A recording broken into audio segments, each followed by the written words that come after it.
Today, we're going to pull back the curtain on our digital world. We're going to look at the invisible architecture that stops our online lives from just falling into complete chaos. And it all comes down to a concept called data integrity. Okay, let's just dive right in with something I know you've run into. You go to sign up for a new service, you type in your email, and bam, email already exists. So annoying, right? Well, that little error message isn't just a hassle, it's our very first clue to a powerful set of rules working behind the scenes to keep everything in order. So, to really appreciate why these rules are so important, let's do a little thought experiment. Let's imagine a world where they just don't exist. We're talking total, absolute digital chaos. I mean, without these rules, a database is just a messy digital garage. Just think about it. Duplicate accounts popping up all over the place. Online stores shipping orders to customers who aren't even real. People listed with a negative age. How's that even possible? Or a shipping address with no city. You just couldn't trust anything. That's the chaos we're trying to avoid. Okay, so how do we fix this? How do we stop that mess from ever happening in the first place? Well, the solution is this idea called data integrity. And really, all that means is making sure the data is accurate and consistent. And the way we do that, we enforce it with some really powerful rules we call constraints. And this really shows the two different ways you can go about it. You've got your messy storeroom approach, flexible databases where the rules are pretty loose. But for what we're talking about today, we're going to focus on the organized library.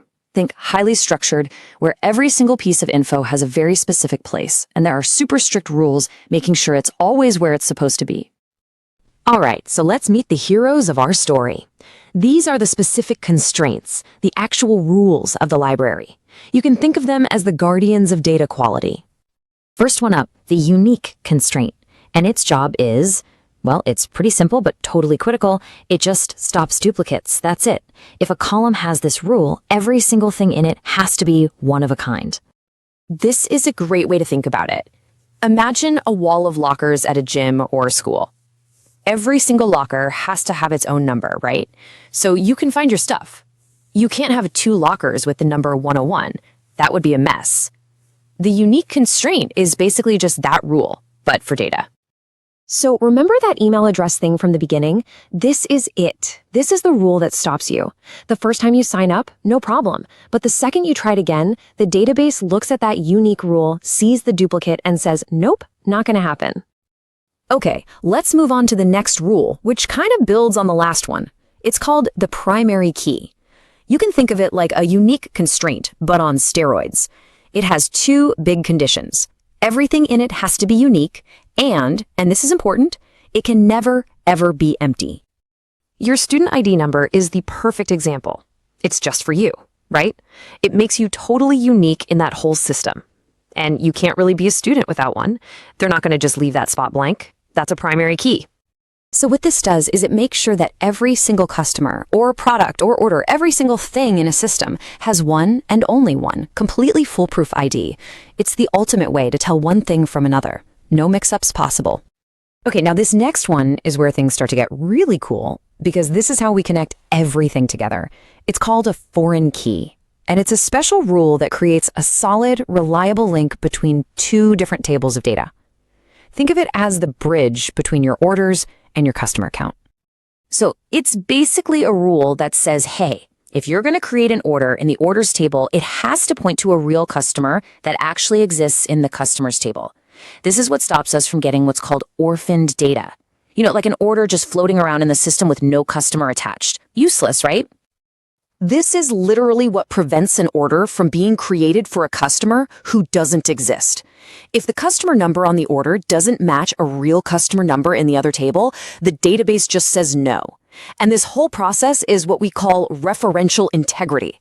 It's a fancy way of saying we're keeping all the connections between our data clean and, valid. All right, our last big rule for today is the check constraints.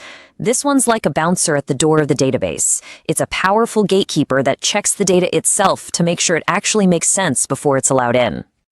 The "you must be this tall to ride" sign at an amusement park? That's a perfect analogy. It's just a condition you have to meet. Like you have to be over 18 to buy that movie ticket, or if you're ordering something, the quantity has to be more than 0. Simple checks. So if the system's rule is user must be 18 or older, the check constraint is the enforcer. You put in age 25? Cool, you're in. You put in 17? Nope, rejected. And this is exactly how we stop completely nonsensical data, like a negative age or a shipping date from last year, from ever getting into the system and messing things up. Okay, so we've got all these awesome, powerful rules, but who's checking the checkers? Who makes sure these rules are actually put in place correctly and that they actually work? Well, that's where we meet the guardians of the database, the software testers. And a tester's job is so much more than just clicking buttons to see if they work. They are, essentially, professional rule breakers. Their whole job is to try and break the system.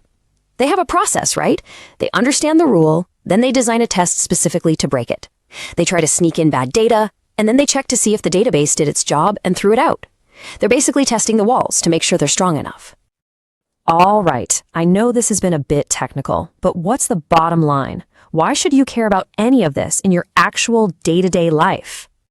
Because at the end of the day, these rules, these constraints, are the absolute bedrock of digital trust. They're the reason you can look at your bank balance and know it's right.